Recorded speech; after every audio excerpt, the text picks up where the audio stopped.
It's time for Wolo and Friends on Sports 56 and 98.5 FM. Presented by Homer Skelton Hyundai. Here is your host, the voice of the Tigers, Dave Woloshin. As I was walking down the street one day,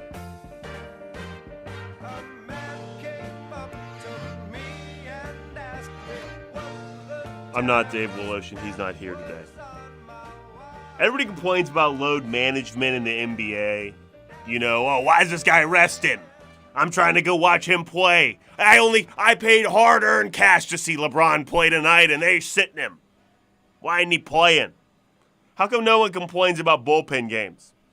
You know? I mean, I'm not saying people should complain about bullpen games. I'm just making a comparison, one to the other. Because the Reds last night against the Cubs in a bullpen game, the Reds, who many might argue have been the worst team in Major League Baseball, although the Cubs aren't far behind, maybe. The Reds scored 20 runs yesterday against the Cubs throwing a bullpen game. So if we're going to complain about load management, it seems like, you know, by the same token, when a terrible team scores 20 runs in a baseball game, maybe something should be done about that. Or maybe not. Maybe we just shouldn't complain about anything. Matt Carpenter also was signed to the Yankees yesterday. I want to talk about that later. Vlad Jr. has something for Shohei Ohtani. Albert Pujols is hitting 400 in some splits. I'll tell you which ones. But first, also, tonight is the Heat-Celtics game. And the Rangers lost last night. The New York Rangers, not the Texas Rangers. People seem to be getting very confused when I say the Rangers lost. Everyone should know America's team in hockey is the New York Rangers, so there really shouldn't be any confusion there. But I'm talking about the New York Rangers. Lost to the Hurricanes last night. Barry Melrose, cool as the rule, said this morning he thinks that series is over in 6 games. But they head back to New York, and we'll see if it is. We'll talk more about that a little bit later, too. But first of all, last night's game between the Mavericks and the Golden State Warriors, as the Warriors are headed to the NBA Finals after beating the Grizzlies.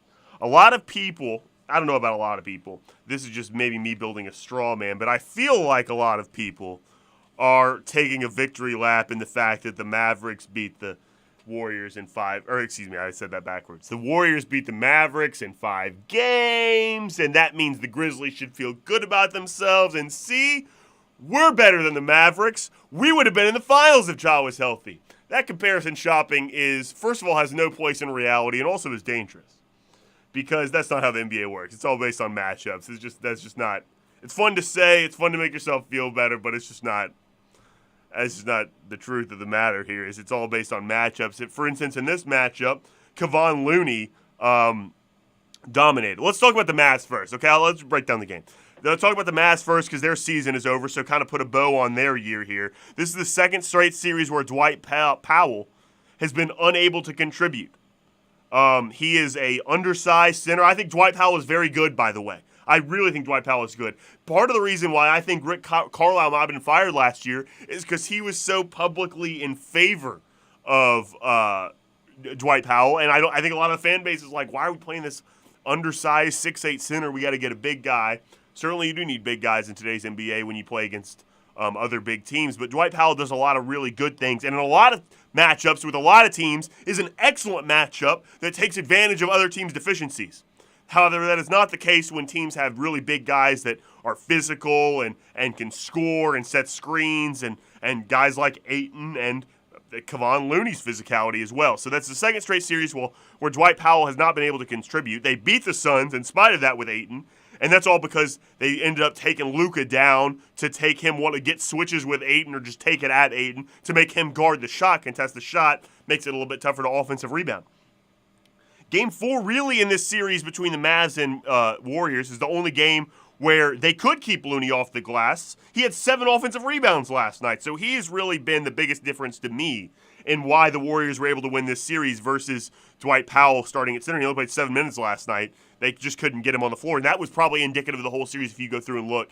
I mean, 7, 8 minutes, maybe even less, so they just couldn't get that guy on the floor. Spencer Dinwiddie, to me, maybe this is overstating it, but I think it's worth overstating it just so people may not pay attention to this. Spencer Dinwiddie, I think, might be the most underrated player in the league. Maybe the most underrated scorer in the league, certainly. This guy never is flustered. I mean, there could be runs. First of all, there's a big criticism. I don't know if there's a big criticism. Maybe I'm again, making a straw man. I know John Harden of Johnny Radio's Happy Hour every day on Sports 56 and WHBQ from 11 to 1. He has been criticizing Jason Kidd for weeks for not calling timeouts. And there was another series, it was the Timberwolves coach, Finch. Isn't that his name? Finch, like the bird. They would say, why didn't he call a timeout? You got to call more timeouts. They say the same thing about Kidd. You need timeouts. We got to call timeouts here. Spencer Dinwiddie is a guy that you can have on your team, and you don't need to call that timeout because he can get your team right and get a bucket when you need a bucket, when it's like a 10-0 run or more than that, where you're just not scoring. Spencer Dinwiddie does not need to be – he's always calm, cool, and collected. So in any situation, at any point in time, you can give that guy the ball in a one-on-one situation, and I believe it's going in. He just scores in miraculous ways exactly when they need a bucket. And so you got two guys like that, just to back up Jason Kidd here. Maybe Luka gets a little bit flustered, but he's one of the best players in the world. You always believe he can score. And then you have Spencer Dinwiddie, who I just said is so even-keeled. I think he can score every time. You got two guys like that, it really makes it so you don't have to call as many timeouts in favor of Jason Kidd there.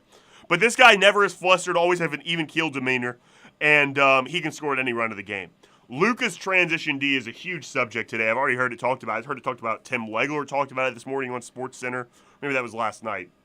Either way, Tim Legler talked about it, saying that Luka's transition D has been very troubling. Like, he'll miss a shot and he'll take that like second. It's not like he's not running back at all, but he'll take that like second half a second to say something to a ref or to hang his head or just like exhale for a minute. And that's especially against the Warriors, who's really pushing the basketball. You don't have that kind of time. Now you're playing in a 4-on-3 situation, or even a 3-on-3 against the Warriors is tough to defend because they space the floor so well, and the NBA three-point line is so far away. So that people are concerned about his transition D. To me, I'm far more concerned when I see how many times, and Jordan Poole is an excellent player. He's one of the quickest guys in the league, certainly one of the quickest guys I've ever seen, but Luka's getting straight line driven to the basket a lot yesterday. So to me, in terms of defense, that's a lot more concerning than the transition D that Tim Legler was talking about. Although I totally get what he's saying, I'm maybe a little bit too lax on players in that regard. However, I would be more concerned about half-court defense with Luka last night than his transition D. And even though I just defended Jason Kidd, I am going to criticize him here. And maybe it's because I'm biased. I love Rick Carlisle. He's an old-school coach. I understand that. A lot of people don't like that about him or don't like his demeanor. Or the old-school coaches, they're just being swept away. Like, the only one that really yells and screams, even Pop, who's an old-school coach, doesn't yell and scream at his guys anymore because he can't get anything out of them. The only guy that's still yelling and screaming and cursing and really getting into guys, I feel like, is Tibbs, now that Stan Van Gundy got fired from the Pelicans, who got fired for exactly that, by the way, because Zion and all these guys are complaining that he's too hard on them. But anyway, I digress. Jason Kidd, to me, is just not a schemer like Carlisle. Now, maybe Carlisle schemes too much. Like, he takes away Luka's ability to just be Luka Doncic, one of the best players in the world, by over-scheming and trying to play with robots on the floor. However, Jason Kidd does the exact opposite. Like, it could not be more of a departure from the way Rick Carlisle coaches, and they really don't run anything. It's like very simple one-action offense, and he's just not a schemer. And not to say the offense is the problem, but to me, in the playoffs, when you need a lot of buckets in a short amount of time, I know you got Luka, and he can score at any time. We just said that. But offense is just too lax for me. There's just not enough scheming going on. And then defense, certainly, I don't even think this is up for interpretation, that they just didn't scheme enough on defense. Like, for instance, every time down the floor in the NBA, certainly against the Warriors, and if you watch the Grizzlies play a lot this year, you saw this action. It's something called split action. So this is a staple of Princeton offense. In a lot of ways, you throw the ball to the big. The Grizzlies get it to him on the elbow or the pinch post. Last night, the Warriors were throwing it to Kevon Looney on the block. So you get the ball to the post, and then you're in an action on like the lane line, extended out to the three-point line, if I can paint that picture for you. So you got the lane line where the guys stand during free throws. If you extend that all the way straight out to the top, like near the top of the key to the three-point line, that's where split action takes place a lot.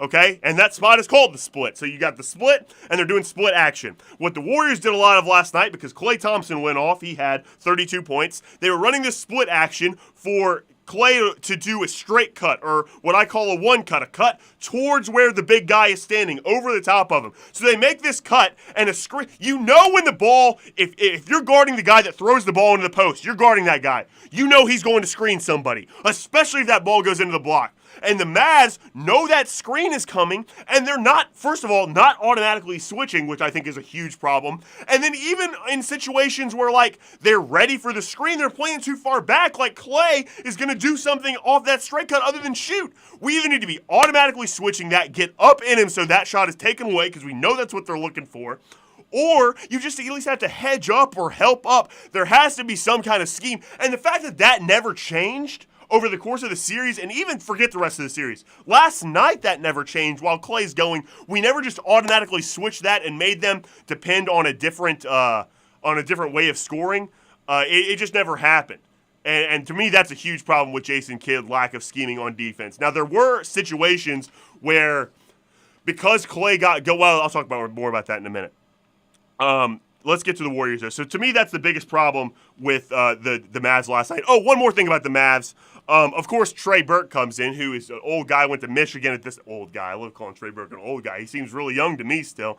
But he's been in the league for a long time now.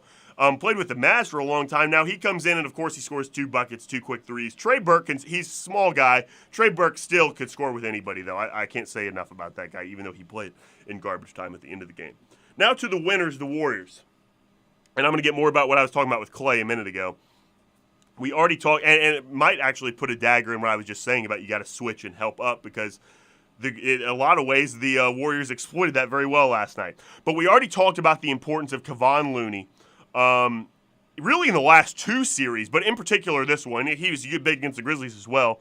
I would guess in the finals, his role is way different. Right, so he became a factor in the Grizzlies series, first of all, without Steven Adams. And then when they got Steven Adams back, he became a factor because he had to be the one to match up when Steven Adams was on the court. And now in this series, Dwight Powell is undersized, so they lean on Kevon Looney very heavily to counter that, because they don't have the size, so we can get a lot of second chance opportunities with him on the court. I think when you're playing the Celtics, let's say, who have Robert Williams and Al Horford playing out of their minds, especially perimeter defense and rebounding and all those things, I see Kevon Looney's role changing dramatically. He probably needs to still be on the floor, but just not nearly as important. Maybe more important. I don't know.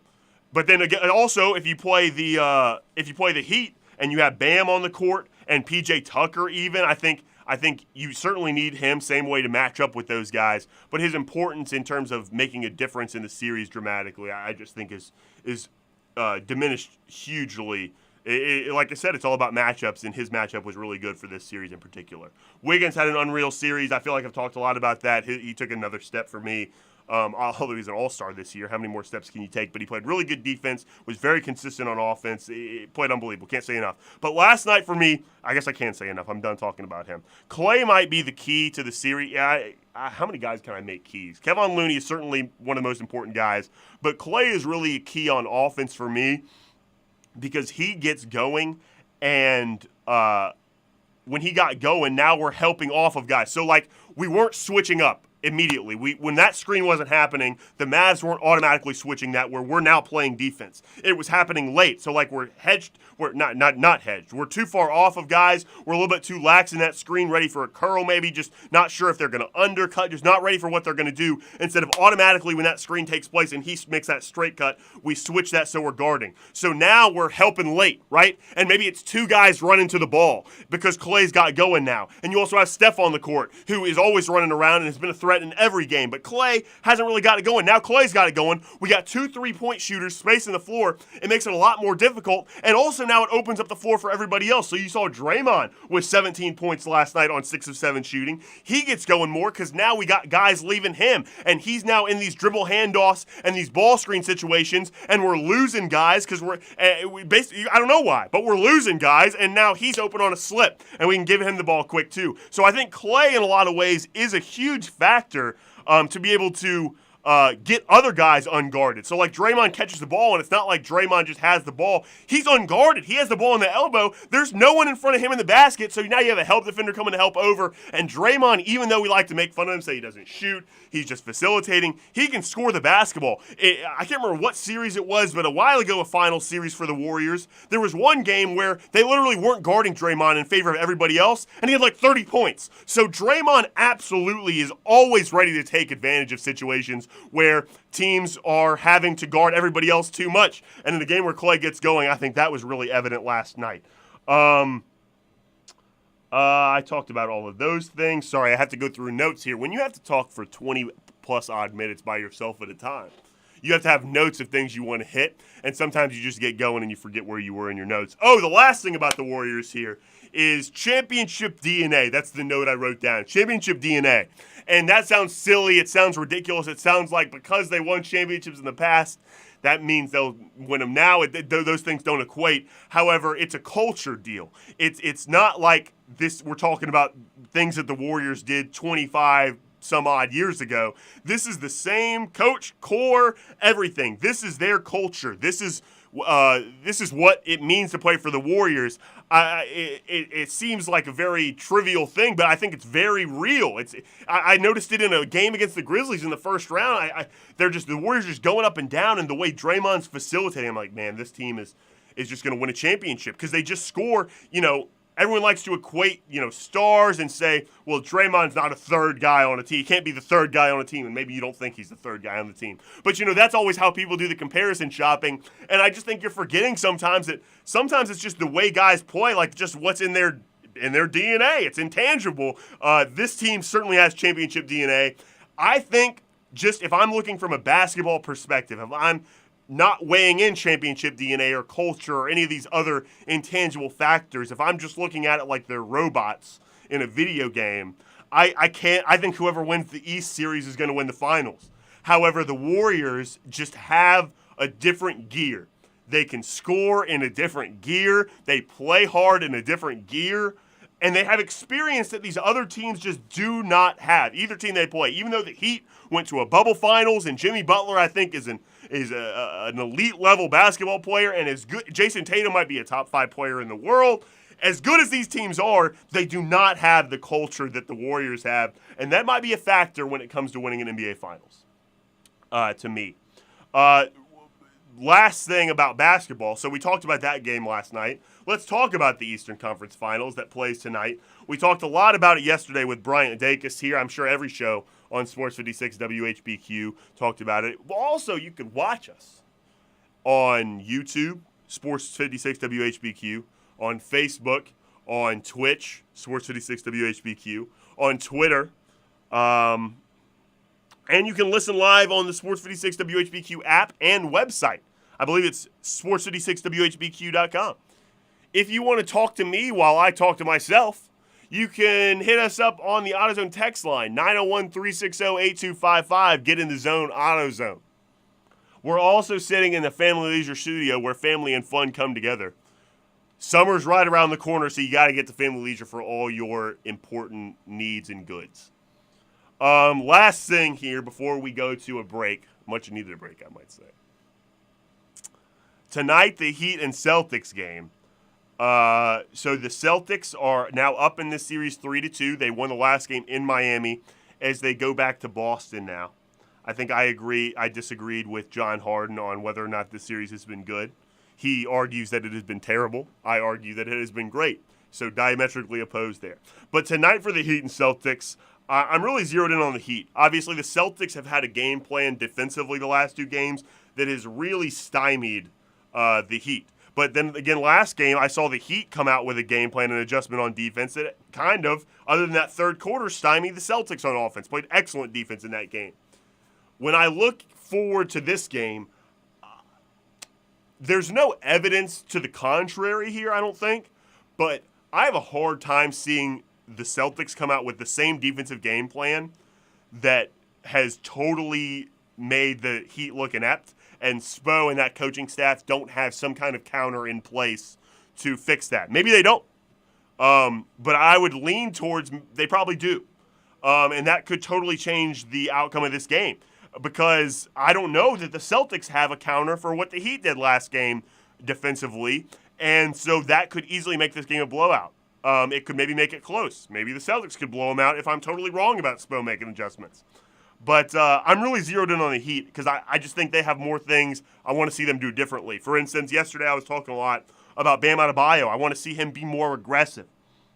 Last game he did shoot 15 times. He was 8 of 15. He led the team in scoring. So I'm criticizing a guy that led the team in scoring and shot 15 shots. But I want to see him shoot more. I want to see him shoot 20 some odd shots. I think he is this, okay? And he should solidify himself as one of the best post players in the league, best players in the league in general, but certainly one of the best post players. And I feel like he's playing a little bit too much like Rudy Gobert, like trying to do things so unselfish, trying to get other people going too much. Man, just take over. Act like you're the best player on the team and the best player in the world and go shoot 20 shots a game. Because, A, I think you might make a lot more than you think, even if you're only 3 of 5 tonight and other guys don't have it going. And 2, even if you miss, I think it opens up the floor for everybody else anyway. So I really want to see Bam be way more aggressive and show that he's one of the best players in the league tonight and believe that and solidify it. Because I don't think he's playing so unselfish right now. There is no threat of him becoming too selfish, I don't think. He's not going to end up like Karl Anthony Towns. He's not. I can't think of another example of guys that are too selfish, but he's not going to end up like any of those guys. He clearly is unselfish. Look at the way he's playing. I want to see him play totally opposite of that. I talked about 2 games of the same basic defensive game plan for the Celtics. I imagine Spo has something to counter. We need to take a break. Before I do here, though, I do want to say the Rangers lost last night to the Carolina Hurricanes. It was a tough loss. A road team has not won a game in this series. So they go back. It's now 3-2. The Carolina Hurricanes leave it. Like I said, Barry Melrose thinks that this game will be done in 6. The Hurricanes win. Their offense is just going too well. I believe in my Rangers. I'm calling them my Rangers because I'm on the bandwagon now. They just got too many good players. And their goalie's name is Igor. So Rangers Game 6 is tomorrow. 2 series are done now. The Oilers and Connor McDavid, who is an incredible player, one of the best players in the world, one of the best players ever, or so I've been told. They took down yesterday the Calgary Flames, so they're headed to the Western Conference Finals, and they'll play the winner of the Avalanche and the Blues that I believe play tonight, and the Avalanche are up in that series 3-2. And then the winner of the Rangers and Hurricane series, that they will play the Tampa Bay Lightning, who are already done and in the Eastern Conference Finals. We're going to take a break. When we come back, something else. Sports 56, 98.5 FM. Get your afternoon started with Peter Edmiston and Anthony Sane and Sports 56 Grind Time. Weekdays from 1 to 3 on Sports 56 and 98.5 FM.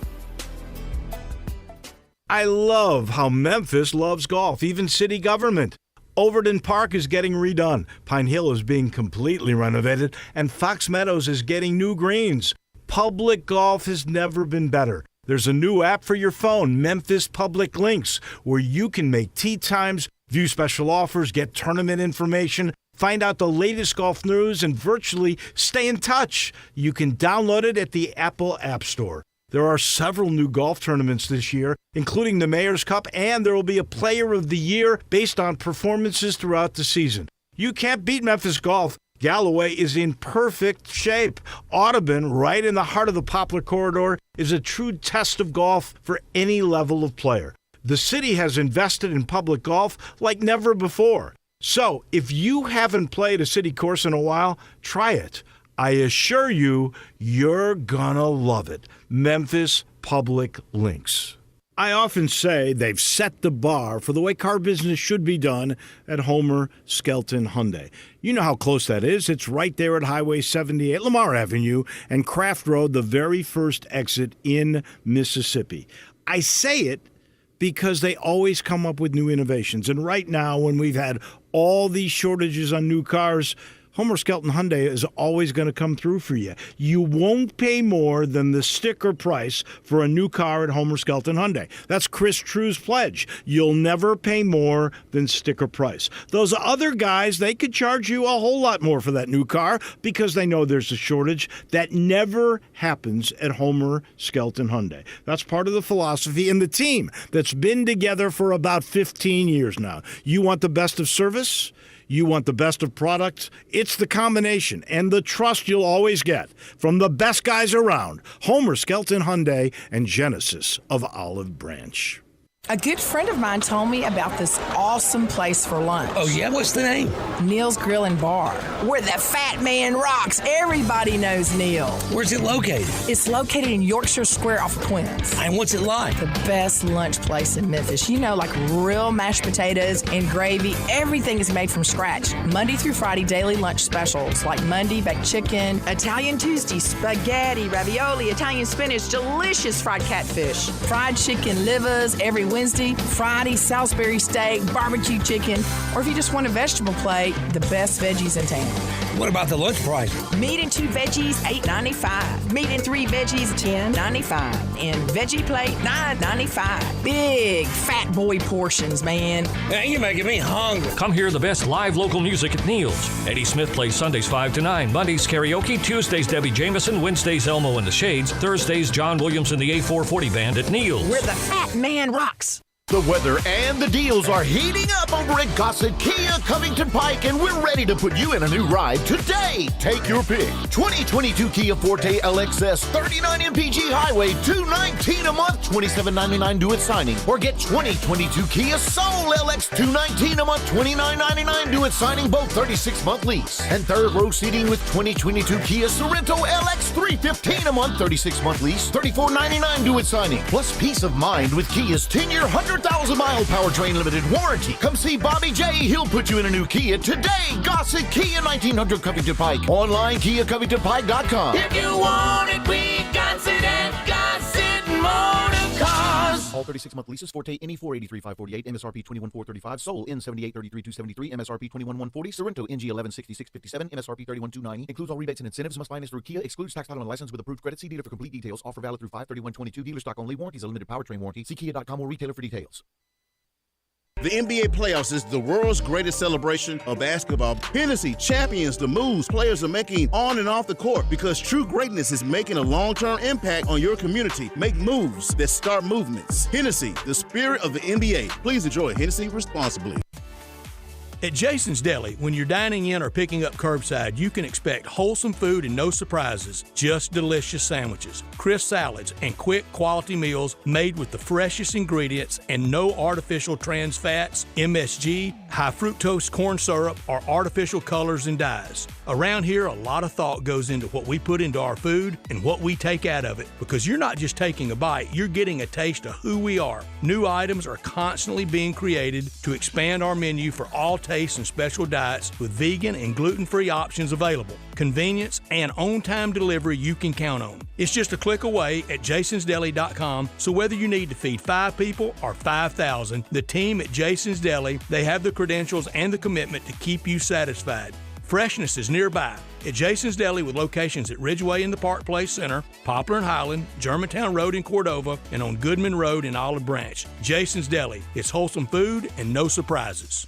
In the alley since 1948, Mr. Charlie Virgo's world-famous Rendezvous. John, you and your family continue the great work at the Rendezvous. Next year will be the 75th birthday party. Let's start the party now. Brett, there are so many visitors in town to watch the emerging Grizzlies and to see our great sights and sounds in Memphis. I see them all the time at the restaurant. I want them to know Memphis is a great foodie town. There are so many family-owned, locally owned great restaurants that have stood the test of time. I won't mention all because the list is too long and I don't want to leave anybody out, but I will mention Jim's Place Grill because my cousins own it. It's a great restaurant and they've stood the test of time, and they are this year celebrating their 100th anniversary. And of course, any visitor that comes to Memphis needs to eat barbecue. And I've said this before, there's great barbecue all over Memphis. I know because I eat it. But if you just have one night to eat barbecue in Memphis, it should be the Rendezvous. It's such a special place with a special staff. And by the way, next year we will be celebrating our 75th anniversary. The world-famous Rendezvous, serving Memphis in the Mid-South and with the shipping serving the world.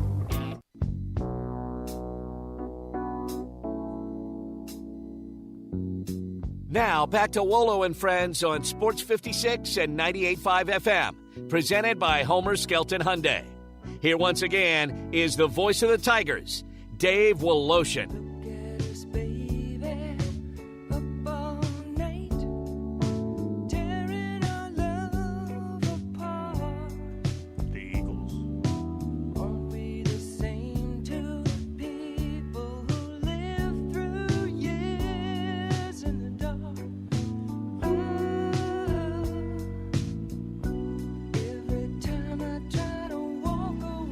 Trying to get to the chorus. Something makes me turn around and stay, and I can't tell you why. Dave is out today. I'm Jay Morgan Harder, sitting in and singing the Eagles for some reason. I just saw this on MLB.com. I was going to say something else, but I totally blanked on what I was going to say, so I'll just say what I just saw on MLB.com. Like I said, the Reds scored 20 runs yesterday against the Cubs, who are also bad, mind you. And today it appears they're having a bullpen day. Their starting pitcher has not been announced. Obviously, it's not obviously. It's a 6:40 game. I don't know why that would be obvious. 5:40 game in Central Time, 6:40 Eastern. But generally, not having a pitcher announced is an indication of a bullpen day against the Giants, who are very good and maybe in the best division in baseball. So I'm not telling you what to do, but I'm just saying that might be something you want to take a little bit closer look at. Especially after, for no other reason, because the Reds scored 20 runs yesterday and they've only won 14 games this year. But they are playing at home tonight. A Friday night game, the crowd gets going and maybe people are feeling the energy. Also, the Redbirds hit a walk-off last night. I saw that on Twitter this morning. So good for them. I don't know who hit it though. I'm sorry. I should have more information about it, but I don't. Yesterday though, Matt Carpenter, former St. Louis Cardinal, who has been playing minor league baseball for the Texas Rangers, I believe, this season, he was signed by the Yankees and made the start and scored 2 runs. He was walked and Aaron Judge hit him in. I got a little notification while I was at the movies yesterday that Matt Carpenter had crossed home plate. This morning I saw the highlights of it. Oh, man, 1 walk, 2 scored runs. The real story in that Yankees game, though, I believe, is Nestor Cortez, who is absolutely dealing right now. They won 7-2 over the Rays yesterday. But I learned he's from Cuba, but grew up in Miami, I suppose, and went to Hialeah High School, which is a small, I guess, I don't know if suburb is the right word, but a small part of Miami, South Florida, small part of South Florida, right next to Miami. He went to Hialeah High School. And last night he had 8. I don't know why I thought that was noteworthy. I just thought it was really cool. And then I realized after I said it that no one is in here to react to how neat I thought that was. So I just hope that anybody listening also finds that neat. He went to Hialeah High School. Last night, though, he had 8 innings pitched, 4 hits, 1 earned run, 1 walk, had 5 Ks. 8 innings pitched, pretty good. Teams are hitting 158 off of Nestor Cortez in the month of May. His whip is .84. Walks and hits per innings pitched is what whip is. .84 is what his is in the month of May. Unbelievable. He's a 1.70 ERA. He's 4-1 on the year. Unbelievable. He now has gone 8 innings twice in his last 3 starts. The last one against the White Sox, Nestor Cortez did 3 hits, an earned run, and 7 Ks in that one, so a couple more Ks. But Nestor Cortez really dealing. The Yankees now hold a 5.5 game lead over the Rays in the AL East. They've won 3 straight, and they're going in tonight. New York has Jameson Taillon on the mound. He's a right-hand pitcher. 4-1, 2.95 ERA on the year. And Tampa has Jeffrey Springs, who's a lefty hurler, 2-1 on the year, 1.32 ERA. That is remarkable. Against Taillon this season, right-handed batters are hitting .306. That is very high. But he is, regardless of this, Taillon is 3-0 in the month of May with a 2.70 ERA. So a little bit of an anomaly, I feel like. Either batters are hitting a way higher percentage against him than you would expect with that ERA, or he's getting very lucky to have that ERA, and it's a reason why wins is sometimes not a great indication of how well a guy is pitching. However, he went 7 full with 7 Ks his last game, and that was against the White Sox. as well. Against Jeffrey Springs for the Rays today, all batters are hitting 163 versus Springs on the season. He's only allowed 3 runs in the month of May, and all of those came 3 outings ago against the Angels on the 9th of May. He has not allowed a run in his last 2 starts. That's over 10 innings pitched now, has not allowed 1 run. So that should be a good matchup today. Maybe Tyon comes a little bit more back to earth with a higher ERA, or maybe he keeps it low and we have a low-scoring matchup. I guess that's for you gamblers to decide. Also in baseball yesterday, now that we've gotten past the Yankees, I hope people that like the Yankees enjoyed that. There might be a lot more people that don't like the Yankees, and furthermore, don't like baseball. However, we keep on nonetheless, because Vlad Jr. yesterday went yard on Shohei Ohtani, who, if you remember, beat him out for the American League MVP award last season. I believe Vlad finished second behind Ohtani, AL MVP. Toronto won 6-3, but that's really not neither here nor there. It's being reported earlier this week that Vlad Jr. has kind of been steaming or stewing all offseason over the AL MVP award. Not just for losing it, but his lack of a single first-place vote in the voting last year for MVP, while also leading the American League in RBIs, OPS, which he also, by the way, I know if you lead in OPS, you probably lead in one of or both of these categories, but he also led in on-base percentage and slugging percentage, but he led the league, led the AL in RBIs, OPS, and he was second in batting average behind the Yuli Monster, who I love the Yuli Monster, by the way, but that's an aside. After 4 games without a hit, he is now bounced back, Vlad Jr. has. Last game against the Cardinals, he went yard. And then he went yard last night as well against Ohtani. So last 2 games have been a huge bounce back for Vlad Jr. And maybe got to stick it to Ohtani a little bit. I just found that story kind of interesting. I like the personal stories of Major League Baseball players quite a bit. Yesterday, Bryant and I talked about how Jock Peterson spent 3 hours talking to Barry Bonds, almost didn't get dressed for the start of the game. And Bryant brought up a good point, how Juan Yepez, if you look in the dugout, is always talking to Albert. Always getting close to Albert, just trying to learn about hitting. So I find personal stories about these guys and the way they feel about hitting, and I guess that one is the way they feel about themselves and their own confidence. Very interesting. Speaking of Albert, he is hitting .400 against left-handed pitchers this year, an even .400. It's remarkable. That's why you signed the guy, is because you knew he could hit left-handed pitching. He had an RBI last night, a shot down the third base line, a screaming liner, as it were, to get an RBI in. Goldie yesterday also went yard for the Cardinals. Hit a little guy near Big Mac land. I don't think he got into Big Mac land, but it was that direction. They played the Brewers yesterday, by the way. However, if you watch the beginning of the game, you saw Adam Wainwright take the hill, and in the second batter of the game, he gave up a home run. Adam Wainwright has now lost 2 games to the Brewers this season. Can't beat the Brewers. Rough 10-hit outing for Wayno. That's the most he's given up all year. Only 3 earned runs, though, but 10 hits is quite a bit. Opposition hitting 196 against Wayno in May, despite giving up 10 hits yesterday. So still very positive for Wayno month, but a bad outing yesterday. The Cardinals' bullpen, however, I will not say anything positive about it. I just don't think it's been good enough. And I really find myself pinpointing and pointing a finger. It's not all his fault, but it's just the one that stands out to me the most, at Giovanni Gallegos. His whip as a closer is over 1. It is greater than 1, which we just learned, or maybe you already knew this. We just said that whip is walks and hits per inning pitched. His is over 1. A closer that comes in to pitch, excuse me, I just get choked up even thinking about how bad this guy is. A whip over 1, unacceptable for a closer. And then I see Josh Hader last night, who pitched for the Brewers, and I'm just like, why can't we have this guy? He has some ungodly streak now of consecutive scoreless innings. Going back to last season, I believe, he became the first player yesterday to record 16 saves and 16 appearances since Aroldis Chapman did it about 10 years ago. And I certainly think Josh Hader is better than Aroldis Chapman, certainly more accurate.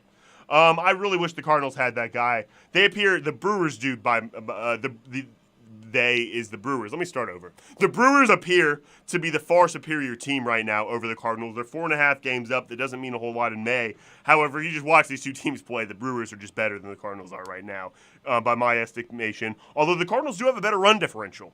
But I just don't maybe it's because I watch the Cardinals more and I care more. I have a lot more question marks about the Cardinals, and I feel like in a matchup with the Brewers, we are the inferior team in every respect.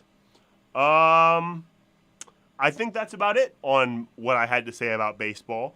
One more thing. I hadn't even say this, I don't think. We're about to talk to Andy Schiffman from Priority Sports. Voice crack. From Priority Sports. He is, as Dave says, he's an agent to the stars. And he is. He's an agent to NBA players like Brandon Clark. I want to talk to him a little bit about what life is like in the offseason for an agent. What's he doing, and maybe give a little insight into what that life is like when you're looking at a lot of rookies who NBA organizations are always having a tough time scout and figure out who to draft. How does an agent pick who he wants to represent? So I'm going to talk to him about that in just a minute here. Last thing before we go to break here, I saw 2 movies yesterday in the theaters, 2 films. 2 films. It's a dying art going to the theater, although it shouldn't be because it's an excellent experience. However, I will say negatively, it is a small fortune to go to the movies. Didn't buy popcorn. Second movie, I bought a water. So I saw 2 movies in the theaters yesterday. It was a small fortune to see even one movie. It's certainly a small fortune to see 2 in the same day and then buy a water. I mean, $118 for 2 movies and a water. That might have been a bit of an exaggeration. But the first movie I saw yesterday, which I talked about on Dave's show yesterday with Bryant, is Top Gun Maverick, which is the long-awaited sequel to the original Top Gun. It got great reviews that we talked about yesterday on Rotten Tomatoes and in the audience score. I am here to say it is one of the best film experiences, both the film itself and the theater experience, that I can remember in a very long time. First of all, the movie is much better than the first one. I feel like I can say that definitively. It's a much better movie than the first Top Gun. It if you don't like romance, it does have some romance. It's only a dash, though. And it's kind of like a dash of all the old Top Gun stuff with a brand new revamped story that I find to be much better, much more compelling. I was on the edge of my seat the whole time. And I also saw it in this MXT theater in Collierville at the Collierville Malco. I guess it's just IMAX, but they call it MXT. The experience was absolutely incredible with those planes and the adrenaline on that big screen. So maybe part of why I loved it so much was the experience of the theater. But I cannot recommend enough to go see this movie, and don't wait till it comes out. Go see it in the theater. If you can get into one of these IMAX theaters, go see it there. It was an unbelievable experience. 10 out of 10. I can't say enough good things about it. It's as good of a review as I can give for a movie. Go see Top Gun Maverick at an IMAX theater. I also saw yesterday, and that's everybody, all genders, race, creed, color, age, doesn't matter. Go see Top Gun Maverick. You're going to love it. I also saw yesterday the Bob's Burgers movie. This is probably more of a niche audience. Probably not as many people are interested in this movie. It's animated, although it is adult animation, but it kind of is a family comedy. So it's probably not aimed at nearly as many people, or maybe more people. I don't know how you would gauge that exactly, but it's a different audience, certainly. And Bob's Burgers I think it's in like its 12th season now on Fox. The tone of the show is very different from when it started, although it's still very good. It's a very musical program. The last 2 seasons have not been great. Just kind of the story is kind of it's not as well written as it used to be. However, this movie was very good. It hit like on a bunch of points that if you watch all these episodes throughout the years, you'll know what they're talking about. And also just the film itself was really good. It wasn't like one of these movies like where the whole family gets in on an adventure and it's totally a departure from what the show and the tone of the show is like. This was true to the tone of the show. It was basically like watching a long episode of the show. The story was well written. I found myself not ahead of the story, and I thought it was just a really good movie. Unfortunately, I saw it the same day as Top Gun Maverick, and it wasn't nearly as good as Top Gun Maverick. However, the Bob's Burgers movie was excellent. If you have ever liked that show, even if you don't like it anymore, or if you're just looking for a new show to get into, I highly recommend maybe starting to watch the Bob's Burgers show and maybe going to see the Bob's Burgers movie as well. The movie doesn't really spoil anything that you'll watch in the show. That's about it for this segment. I'm going to take a break. When I come back, I talk to Andy Schiffman from Priority Sports on Sports 56 98.5 FM.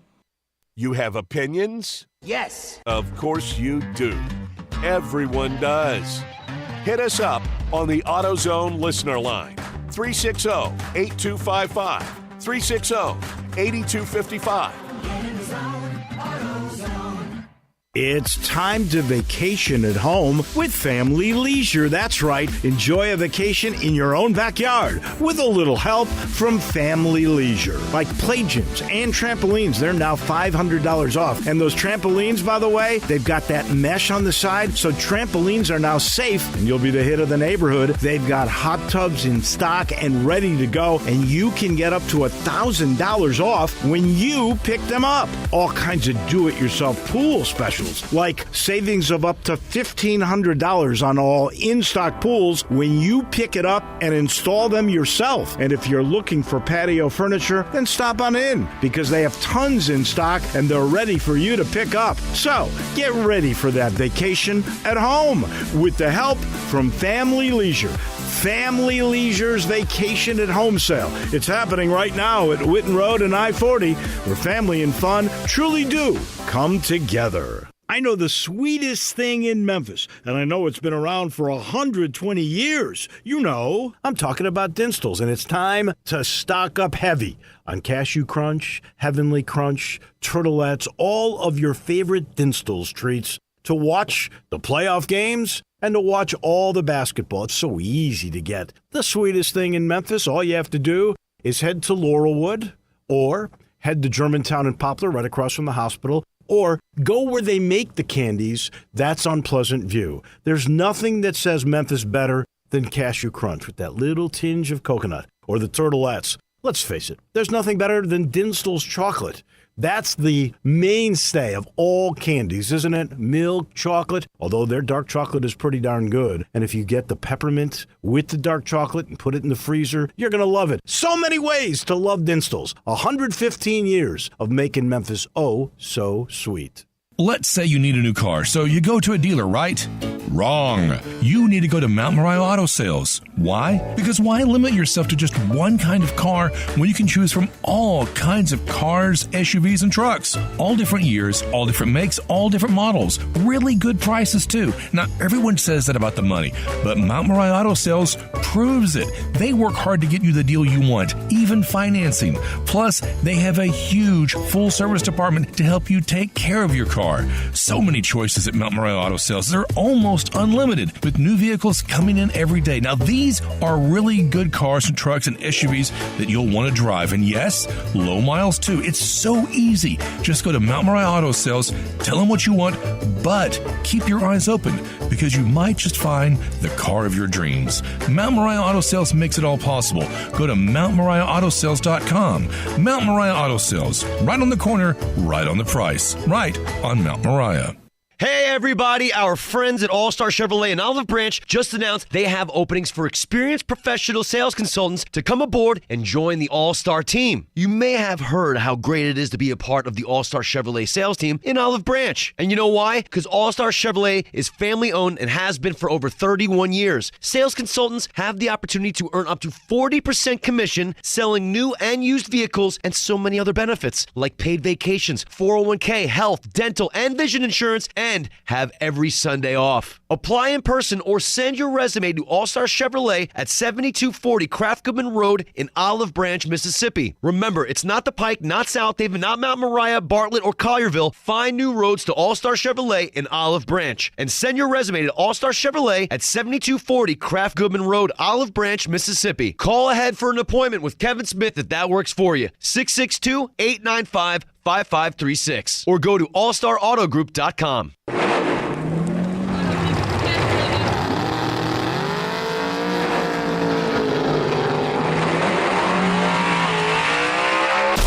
Swerving, speeding, and reckless driving can leave you in your own dust. Drag racing has its consequences. You can lose your driving privileges, your vehicle, face jail time, or even lose or take a life. So slow down, Memphis. The life you save may be your own. Brought to you by the Memphis Police Department, Traffic Operations.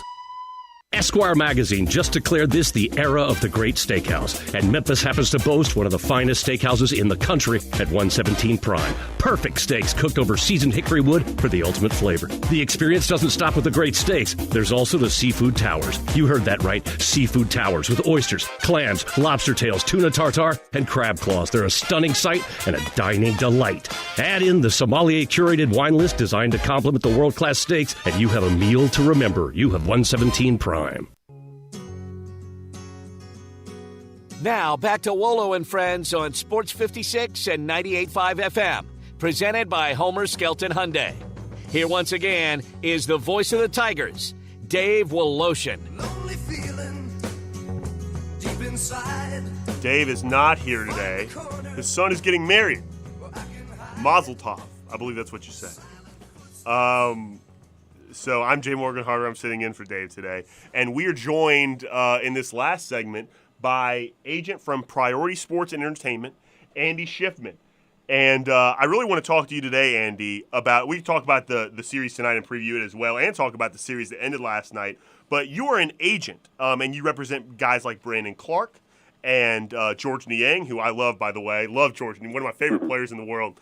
But I really was interested to talk to you about, this time of year – with all these college players coming up and the combine starting and the summer league, all the things that go into this time of year, it's got to be stressful for you as an agent. All these teams don't even know necessarily who they want to draft. So what is that process for you as an agent in the offseason? Are you also watching the combine and scouting these guys? Are you watching tape? I really have no idea. What goes into an offseason for being an agent?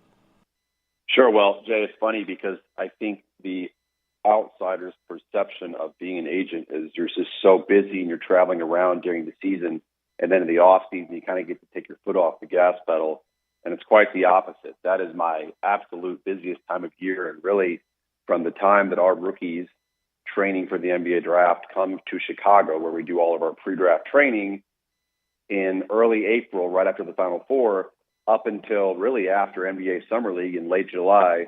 I am around the clock busy, late nights in the office, working over the weekends in the office on the phone constantly because of everything you just mentioned, draft preparation, getting our clients ready for the draft, and that overlaps with free agency preparation, which obviously starts in July. And my job really doesn't slow down, or my days really don't slow down until every last one of my clients has a job. Whether it's in the NBA or over in Europe, which is a big part of our business as well. So to your point, we just had the combine here last week in Chicago.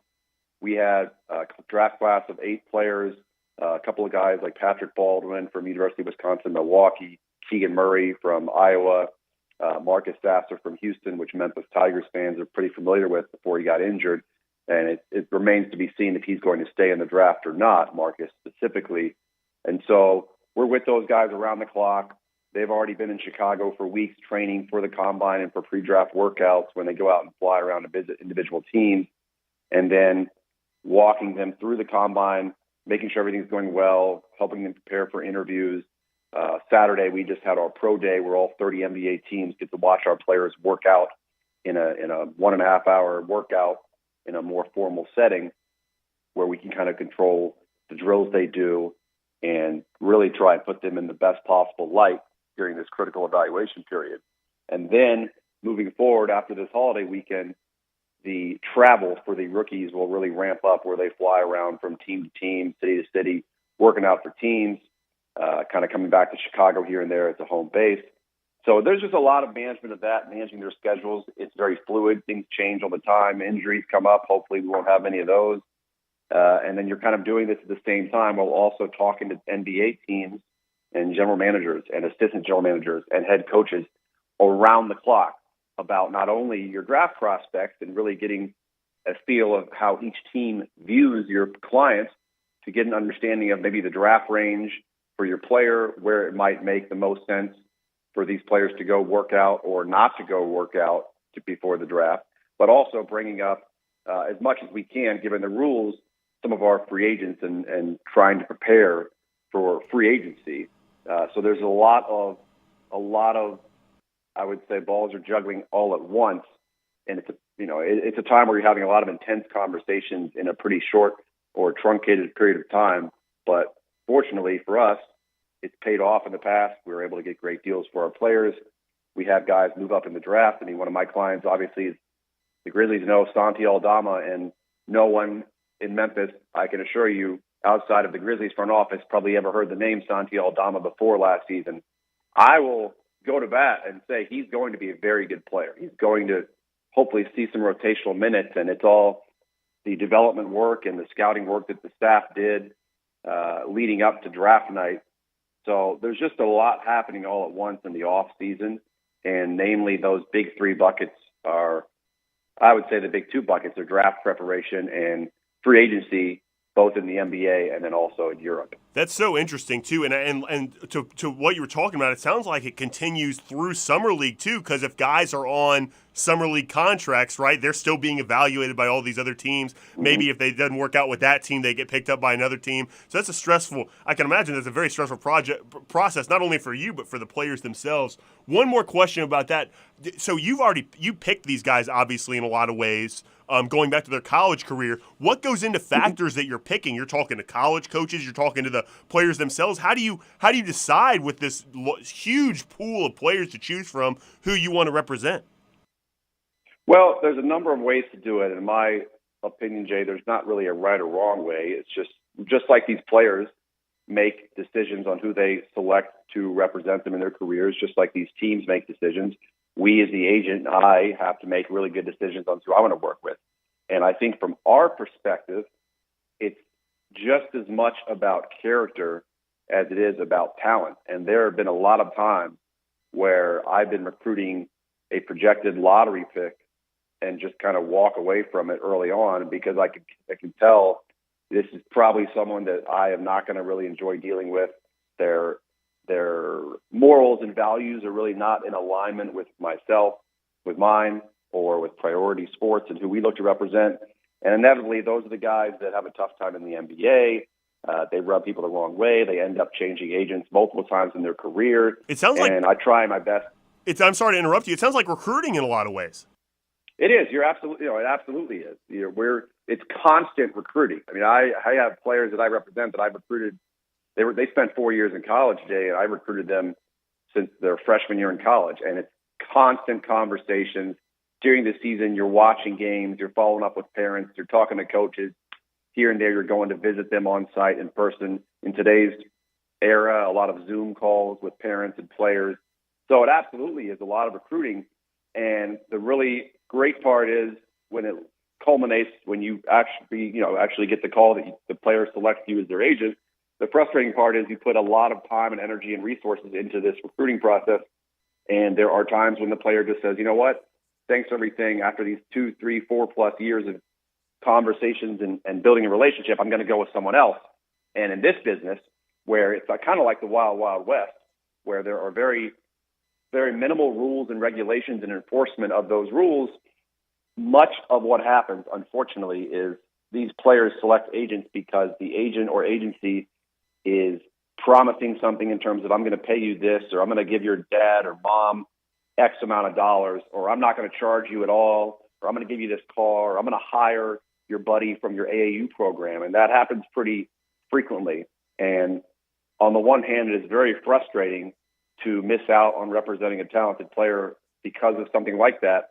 But on the other hand, it also tells me, hey, if that's the reason they're selecting an agent, it probably wasn't going to work out in the long run anyways, because myself and my colleagues here at Priority, we don't land players by giving something or by promising something. We like to work with players that genuinely and sincerely believe we're going to do the best job building their career. That's very fascinating. All that is very interesting, just to hear about what goes into the day-to-day job, and especially this offseason with representing play. You know, everyone thinks about the guys that are sure things, but there's a lot more players that are in those margins. Oh, absolutely. I appreciate you spreading some light on that for us. That's very fascinating. The time totally got away. We were totally out of time. Andy, thank you so much for talking to me today. Dave will be back next week. We'll talk to you again then. All right, sounds good, Jay. Have a good weekend. You too. Thank you. That is Andy Shipman from Priority Sports and Entertainment. Like I said, we are out of time. I am way late. Johnny Radio's next. Stay tuned to Sports 56. When you think about insurance and you want great value without sacrificing great service, I want you to think one place, the Eflin Insurance